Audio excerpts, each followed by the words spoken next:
In the second half of the 19th century, it was common for California gold rush towns to go through boom and bust cycles, and Bodie was no exception. Nestled in the remote hills east of the Sierra Nevada mountains, Bodie boomed in the late 1870s after huge gold deposits were discovered in underground mines nearby. Suddenly you had a mining camp that went from a few hundred in a space of months to 10,000 people, bringing miners, merchants. You have ore wagons, wagons full of supplies coming and going. You had the smells of bakeries, hotels cooking. The mines are up on the hill 24 hours a day working. It was just an amazing confluence of everything human in the West in one place. For new towns like Bodie that exploded virtually overnight, it was essentially every man for himself. The sheriffs and constables were rarely to be found, and it was the local miners' organization that dispensed much of the justice. Keeping order was a different story. Bodie's boom time was a pretty wild and rowdy time. People were armed.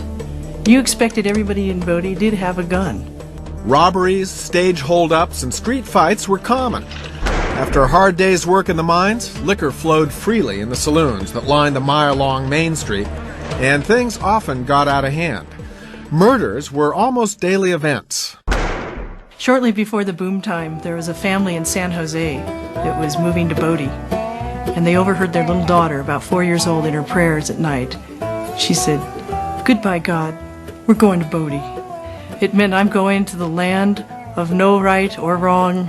It's just wild and woolly Bodie.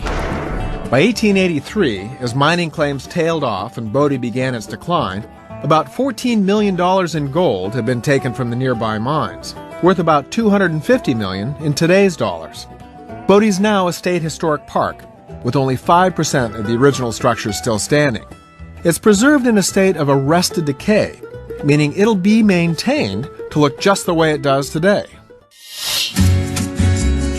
The California Gold Rush can be traced to a single event. In 1848, as the Mexican War came to an end, California was about to be acquired by the United States. It wasn't yet a state. It wasn't even a territory. On January 24th of that year, James Marshall found a gold nugget half the size of a pea near John Sutter's lumber mill on the American River. The news set off a chain reaction around the world of historic proportions. It was this magnet for people from all over the world, and they came by the hundreds of thousands to California. And without the discovery of gold, they never would have done that. They converged on the foothills of the Sierra Nevada mountains, the Mother Lode region, by land and by sea. There were three ways, essentially, to get to California. You could travel around Cape Horn. In most cases, you'd go by sailing ship. You could go by steamship to the Isthmus of Panama or Nicaragua, and then cross overland, and then pick up another ship and go up the Pacific coast and get to California. The third way was simply to go overland, from the Missouri River, which was the jumping off point for the overland trail, to the Sacramento Valley. Some people rode horses, some rode in wagons, but for most of them it was a really long walk. San Francisco became the springboard for prospectors arriving by sea. The population there exploded from 600 in 1848 to 25,000 just 2 years later. The rush for gold was on.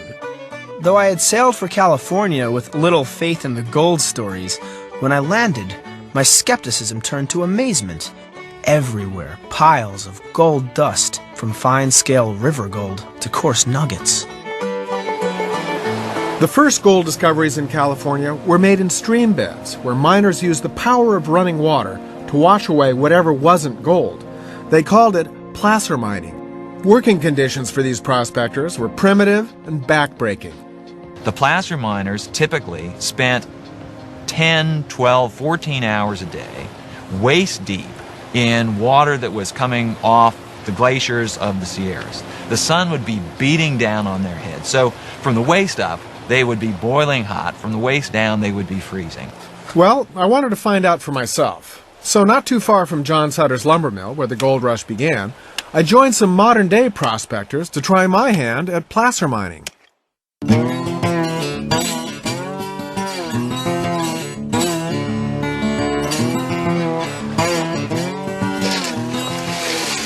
You're agitating the material using motion in the water. The quality of gold, the fact that it's very heavy, it's 19 times heavier than the water. We're hoping that it's going to sink to the bottom. When they discovered gold, within weeks, there were miners on the river, American River, and they were panning. That's all they had going for them was pans in the first few weeks. They knew nothing else. They were not very good at it. They were using frying pans, dinner plates, Indian baskets, anything they get their hands on to pan with. And they were doing the same thing we're doing. They were down there hoping. All right, but the smart guys quickly figured out. They could sell them pans. That's right. Boy, I just started, and I can already see the future of this operation. Day after day, in the rain, feet in the water, hands right. cold already. The health would be in jeopardy. Came all the way to California for all this. This is awful. I really don't like this at all. So you would have been the sort of miner that lasted about a day and a half. You got it. Oh, wait a minute. What's this stuff I see already? I see these flakes here. Is that fool's gold? Probably if it's on top. Yeah. That's what. That's okay. This is how we learn. That's what keeps you going. See, kind of a circular motion. You want to get that gold down where you can trap it and capture it later.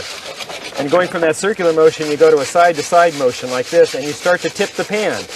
And already the carpenter in me is thinking, what can we build? It'll make the work a little easier. And we're heading that way real That's soon. great. We're on to the next one. What we have here is the next level of mechanization in the gold rush. This was introduced only a couple months after discovery, so we're talking like around March 1848. Our object here is to try to get the heavier material, the gold, the black sand, and the river garnet, all down here. So Now- the name of the game in gold mining is take a whole bunch of gold-bearing gravel Right. and keep sifting it Right. until the heavier gold sinks down to the bottom Classify and it. you can retrieve it. Correct. So the more material you can move through and sift, the faster you're going to get rich. So the big stuff gets filtered out here, Right. the finer stuff gets filtered Lays out into the here. apron. And it runs to the back. The material washes all the way to this end, and these little cleats of wood in here called riffles are going to actually capture the gold. Okay, now with the addition of water here, just your technique is going to be like a jerking motion like this, because you want to get some agitation in there. So this is really just a quick way to remove the big chunks. The you big still stuff. have to pan this stuff. The lighter earth. But still, there must be a faster way to move more material through. There sure is, Steve. What you have your hands on there is a chain pump. It's a very simple device, but it works very, very efficiently, as you can see. So the water travels down through a chute. These are flumes. So you'd have 3, 4, 5 guys dumping in Yep. dirt. You'll notice now we have a flow of water that's working for us. Now you're going to be dragging the rest of that gravel down here and moving it back and forth over the riddle iron. You notice this is the same riddle that you saw in the cradle. Okay, fellas, you can lift the long tom now, and I'll pull the riffle box out. So you're digging it out right there, right behind the And the you would riffle. take this and pan it. You would pan that out. When And- you actually found gold, what did it look like? Here's a nice 9.9 pennyweight. That's That- just shy of a half of an ounce. That is a nugget. That would make your day. Yeah. How much is this worth now? Approximately $800. And back then? About $8. But more commonly, miners would find flakes, not big nuggets. That's right. Be stuff typical like that. Tiny little flakes. But they add up. What are these worth now? Not too much, probably $10, $12. And back then? Pennies. Pennies. So when it came right down to it, you were doing a whole lot of work for pennies at a time. That's I know. right. But there was money in the dirt. And there was always hope. Now was we always stand For a the chance. big find. That's right. The gold rush transformed the very definition of success. Acquiring material wealth had always been part of the American dream. If you wanted to get ahead, you worked hard and put your shoulder to the wheel, and in time, your reward would come. California overturns all of those notions because in California, the race is not to the diligent, it's to the swift. The gold rush taught Americans to take risks. If you were willing to court failure, then the rewards could be beyond the dreams of anybody before the days of the gold rush. By the early 1850s, just a few years after gold was discovered at Sutter's Mill, the placer gold deposits in California were drying up. Miners looking for the next big strike crossed the Sierra Nevada mountains into Nevada. Some went south into Arizona, and some went north into Idaho and Montana. Well, Montana was a pretty big, unexplored place at that time. Prior to that, there were some fur trappers, a few traders, Indian traders up here, but very little else. By 1863, the year before Montana became a territory, thousands of gold seekers had arrived. It was the lure of gold that really got Montana populated, and it was one of the biggest gold rushes after the gold rush in California. Those are the Bitterroot Mountains, the ones covered in snow, the Centennials, and nestled in the hills, the town of Bannack, Montana, first territorial capital. In the 1860s, in between Bannack and Virginia City, was the richest placer gold strike in Montana history, on par with the big strikes in the Klondike and California. You had the ideal combination of isolation and the prospect of fantastic wealth, which meant that in Bannack, like many gold rush towns, the name of the game was law and disorder.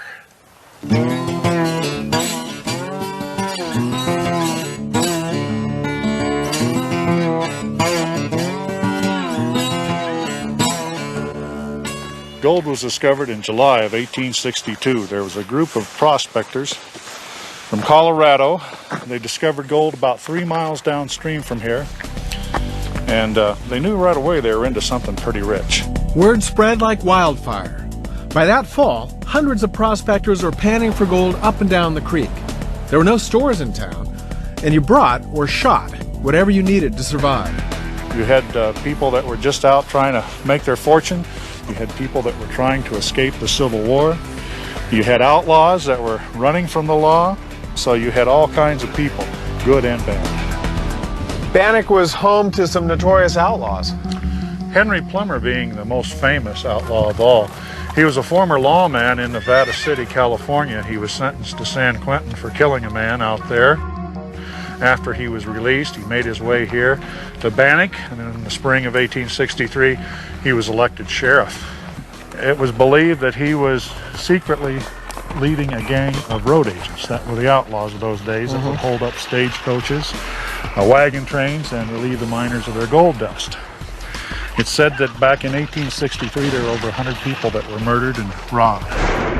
How did Plummer and his gang meet their just reward? Well, a group of citizens formed a vigilante group.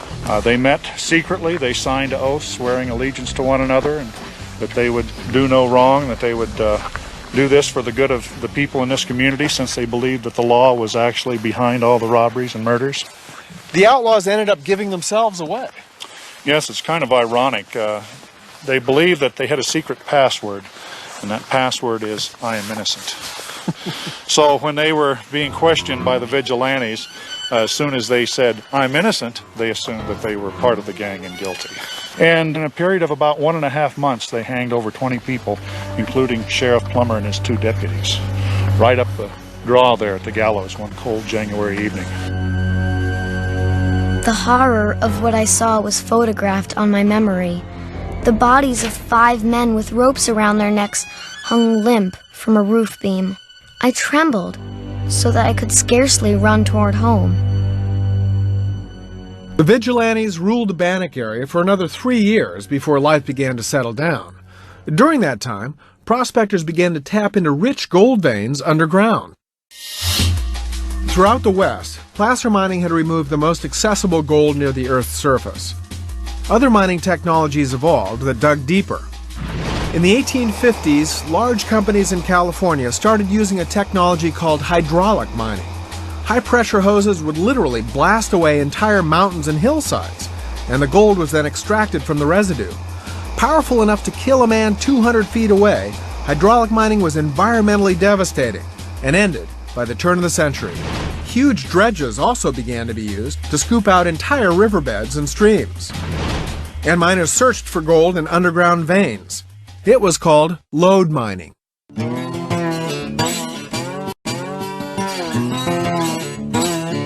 The Drumlummon Gold Mine, under this mountain in Marysville, Montana, was originally staked around 1876 by a miner named Thomas Cruise.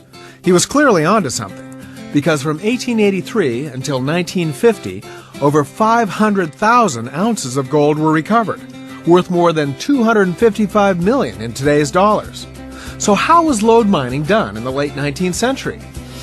We came to the Drumlummon to find out.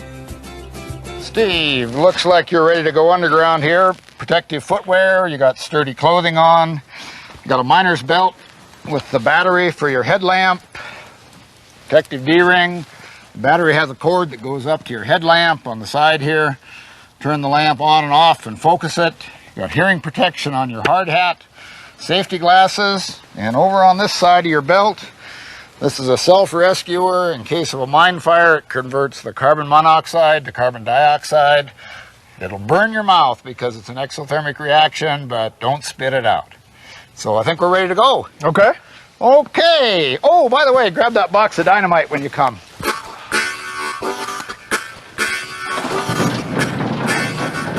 Even though the mine has been closed for several decades, the Drumlummons owners believe there's still plenty of gold in the mountain.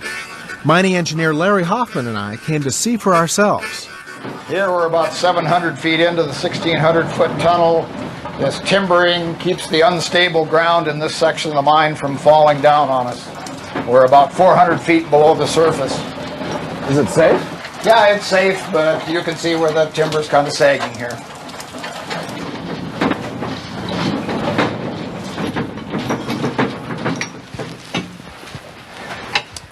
Welcome to the hoist room of the Drumlummon mine. Wow. Wow. Look at this. It's about 150 feet across there. And up above your head is a brick arch that was put in 1884. 10 to 12 courses of brick thick. You can imagine the scaffold that it took to put in that arch. Why is it so big? It supports the fractured rock and the rock that was mined from the vein from here to the surface. What was in this space? This space was used for the hoisting engine and the air compressors that powered the mine. The hoisting engine was a large electric winch that raised the ore and lowered miners and supplies into the shaft. So this is a shaft, not just a little pool of water? This is a shaft. Like an elevator shaft in a building, it took miners 1,200 feet down, with levels 100 feet apart and tunnels snaking into the narrow but deep veins of gold. So if I toss this rock in, going down 1,200 feet? 1,200 feet. It's going to take that rock a couple of minutes to get to the bottom through the water. I don't think I want to fall into the shaft. No, your gear that you're wearing would drag you down and you just watch the square of light disappear behind you. Ooh, that gives me the chills. Here's one of the gold veins that was mined back in the old days. You can see the slot that goes to the surface. Each one of those timbers held a platform that the miners worked on to mine that rock. What were they using for tools? I'll show you over here. From the Middle Ages until after the Civil War, the only way that miners had to drill into the rock was to use hardened steel or iron bits on the drill steel, and one man at a time was called single jacking. One man holding and rotating the steel, another man swinging a hammer was called double jacking. How fast could they drill through rock? A man single jacking probably could do 6 inches in an hour, maybe a foot in softer rock. And I bet you didn't want to mess with those guys in You the dark alley. didn't want to arm wrestle them. Next evolution. After the Civil War, with the demand for more mine production, they developed compressed air drills like this one. They were called slugger drills because the steel is clamped into the piston. Everything goes back and forth. I'll show you what it looks like. You bet. I'll stand back. Okie doke.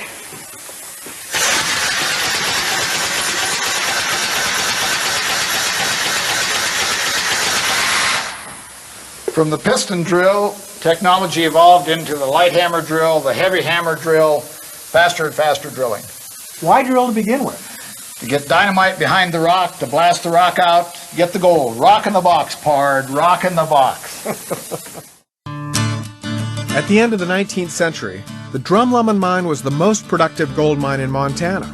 Miners would get to the gold veins by drilling into the rock face and planting dynamite, sometimes using as many as 300 sticks at a time, and then blasting the wall into small pieces of ore. Mining engineer Larry Hoffman is showing me how it was done. So that's 7 of 8 holes that we have to drill. One more hole to drill.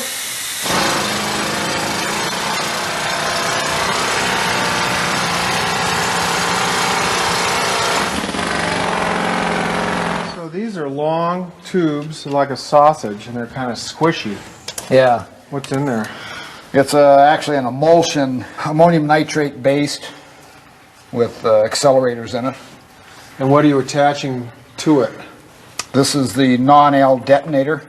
non-electric detonator. It's a blasting cap with a hollow tube that's filled with the same material that's in airbags.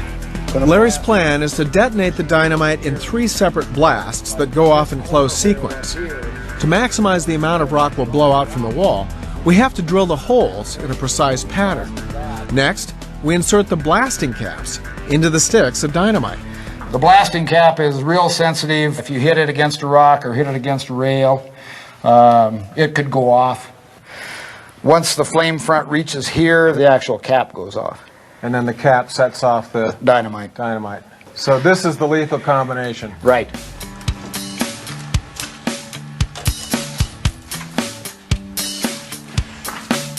Not every day you get to prime a stick of dynamite. So now the next step is to tamp them home at the end of the hole. You tamp it enough that you can feel the cartridge break. So you want to split that sausage casing so that the plastic material oozes out? Yes. Last one. Last one. How many sticks in all? There's about 27 altogether, I think. The holes are now filled with dynamite, and the non-electric detonator tubes are connected to a single blasting cap. When we've got the area cleared, then we'll connect these wires, string a lead wire back to a detonating device Down the tunnel. a safe distance away from the blast. And then when everything's out of the way, we'll come back and connect it. Shoot this puppy. We slipped behind a rock wall about 300 feet from the blast. All right, Larry. I've got the hoses, wires, and tools all cleared. I think we're good to go. Everybody's out? Yep. And then it's time to let her rip. Okay, fire in the hole.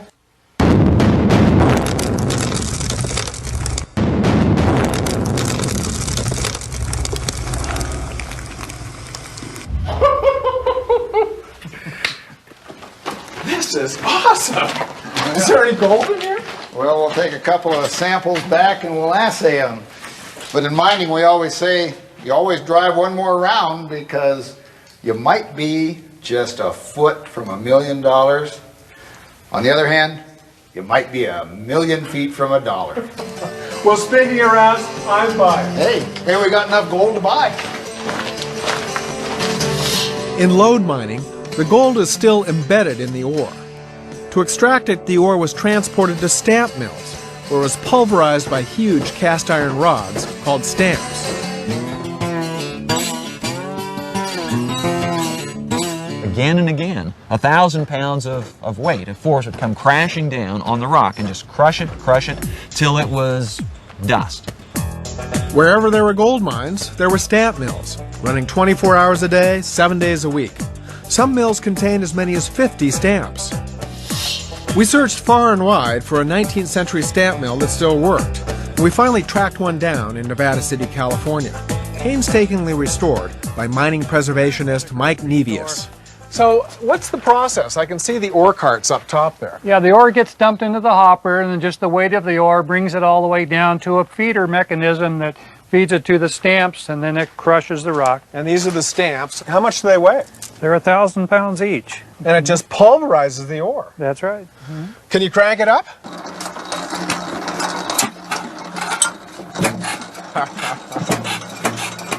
This is cool. A hand crank gasoline engine. That is marvelous. This is a jaw crusher. And its purpose was? To bring the ore down from the larger rocks to a uniform size so they could be fed into the stamp mill. It would have come on down by gravity flow, drop it in here. The crushed rock would fall into a feeder tray and then would be pushed by water under the stamps to be pulverized.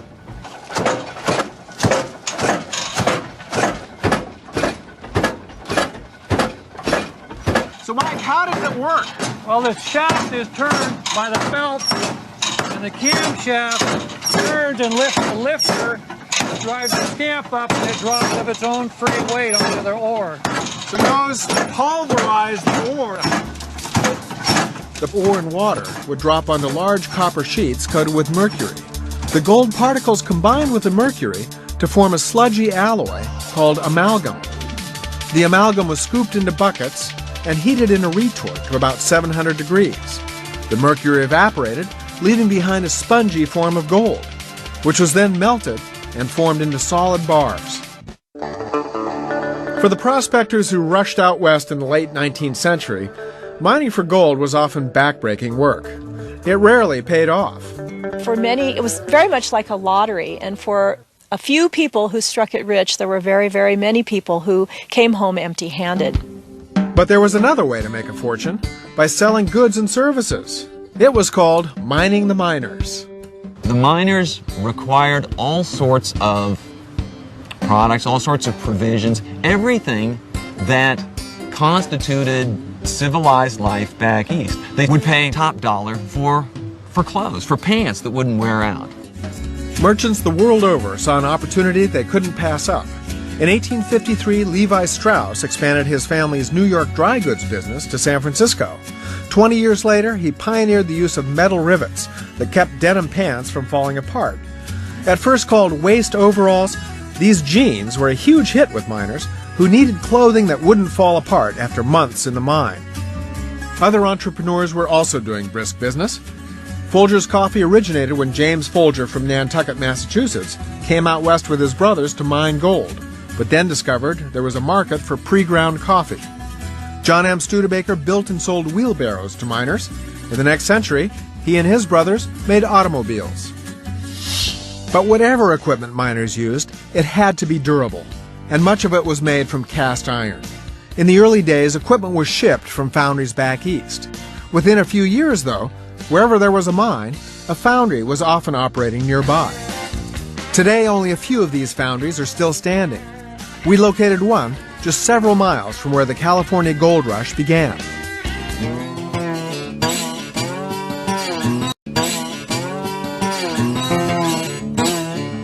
By the 1870s, Sutter Creek, California was a gritty industrial mining center. 7 stamp mills operated 24 hours a day. There were a couple of brickyards, a brewery, and countless boarding houses, brothels, and saloons. And here on Eureka Street was the Knight Foundry, which pioneered some of the most innovative mining technology in the West. Founded in 1873 by Samuel Knight, a brilliant inventor and engineer, the foundry manufactured machinery and parts that helped power the gold mines of the California Motherlode region. The Knight Foundry is believed to be the oldest continually operating water-powered foundry in the United States.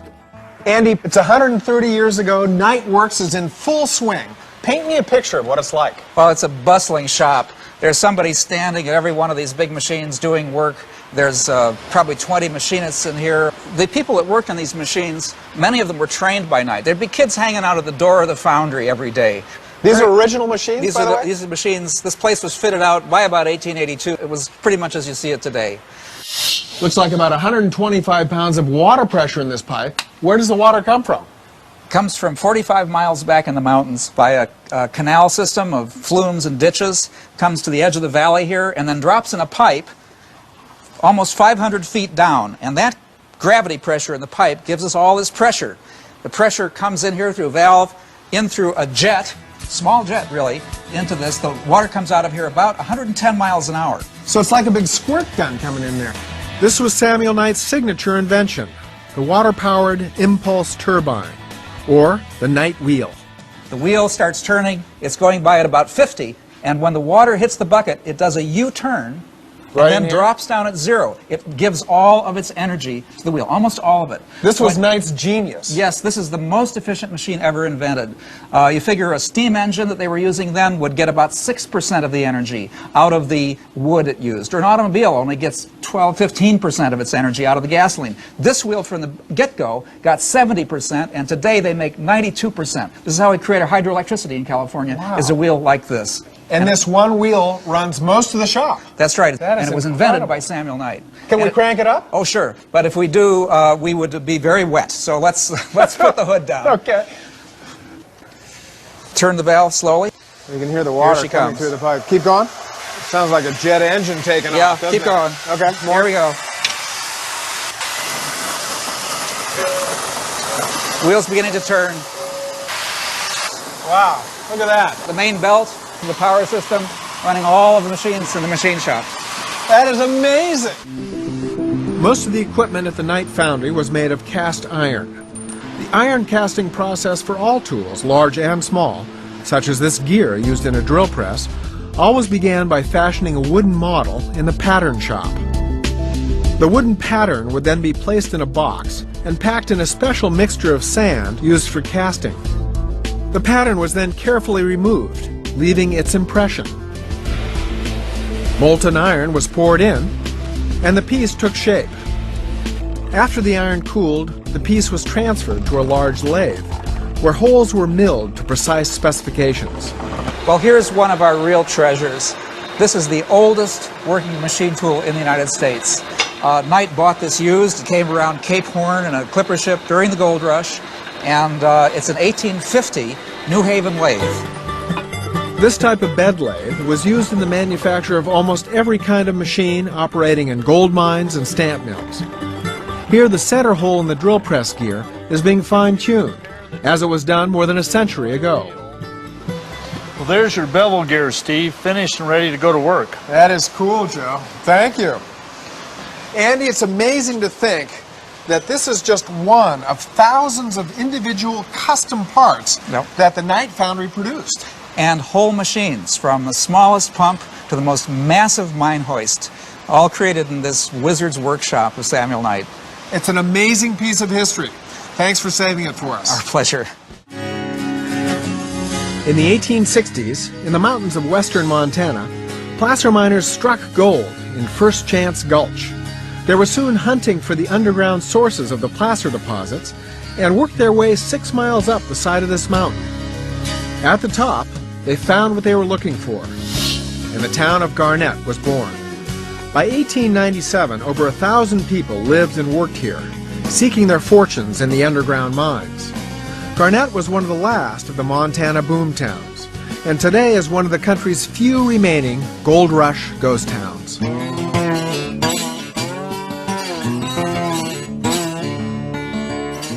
Was this the extent of Main Street? Oh, no. Main Street extended to several blocks of buildings side by side until a major fire in 1912 wiped out about 3/4 of the town.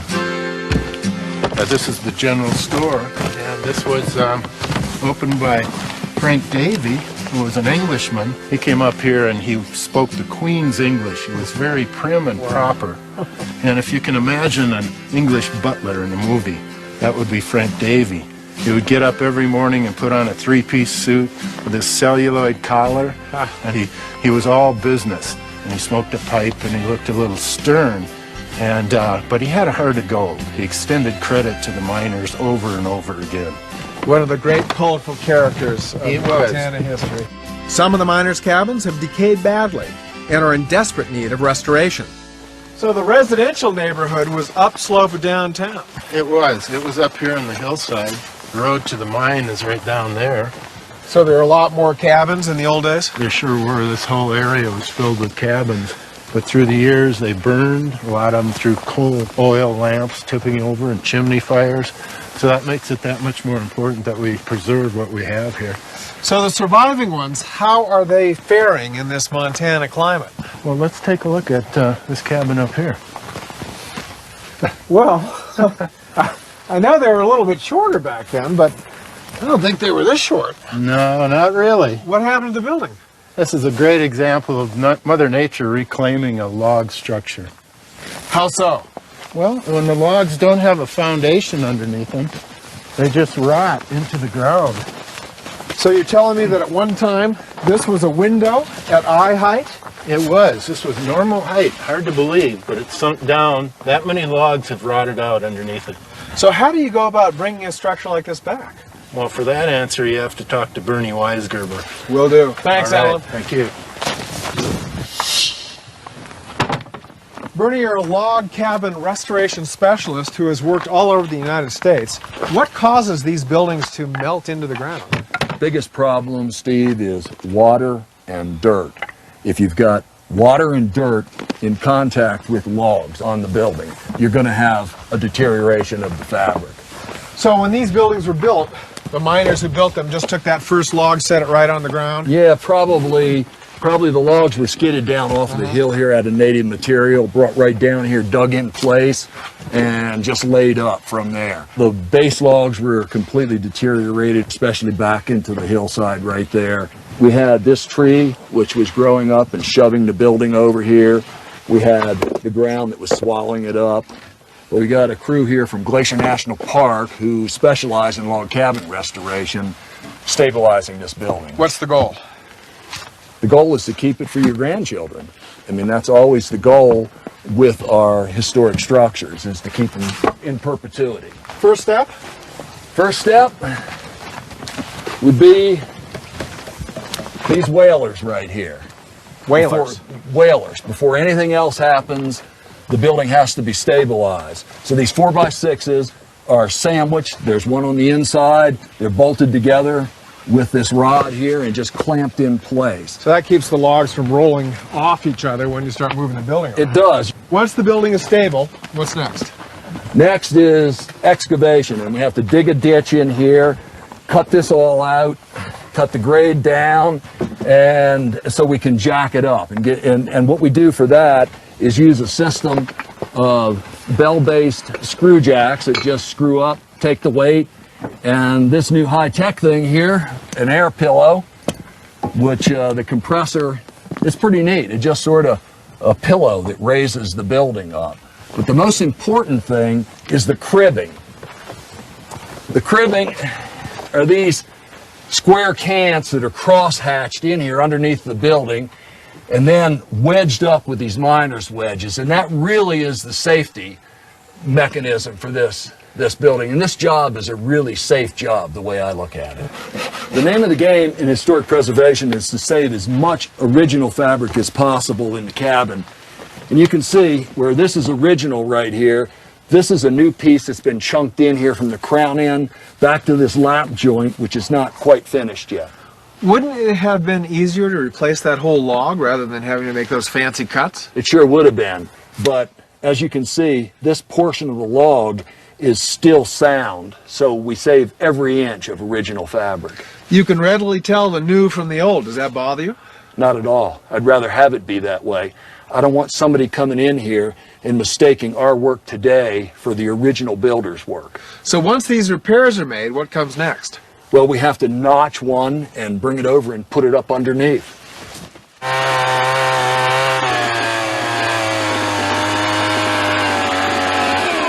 What are you cutting? This is a steeple notch. This is a type of notch that the original builders used when they constructed this cabin. This is a reverse steeple, and it fits over top of this notch just like this. This is the fastening system, and it works on gravity that holds this whole cabin together. There are no screws, no nails. So you've got dozens of these notches to make in the course of this reconstruction. That's right. And So the chainsaw's a great tool. What did they use before chainsaws? Single bit axes.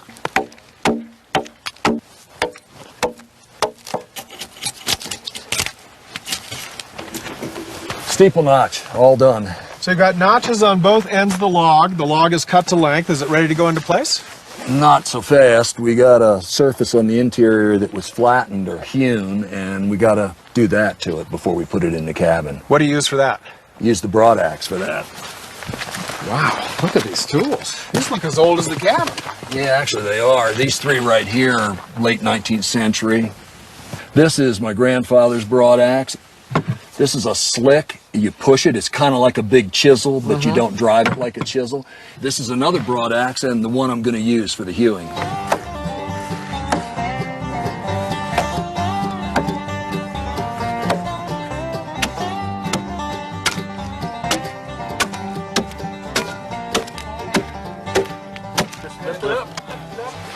Under the lifted cabin, we attach the new log to the one just above it. Ultimately, the new base logs will rest on concrete pillars to help keep them from rotting. Come this way about 2 feet. So the idea is that we got to drop it into this hole, lift it up with these straps, and secure it, and then add the next log beneath this one? And then just put the next log in, and that'll hold that one up. Well, I got a feeling it was a lot easier to build it from the ground up the first time than from the sky down the second time. Absolutely. You need to lift your end up so we can slide back past that dirt. Okay. Good, sit her down. It took the crew 3 weeks to stabilize the cabin. The goal, as always, is to maintain it in a state of arrested decay. The work to save Garnett's past is a fight taking place in other gold rush ghost towns. It's a fight against time.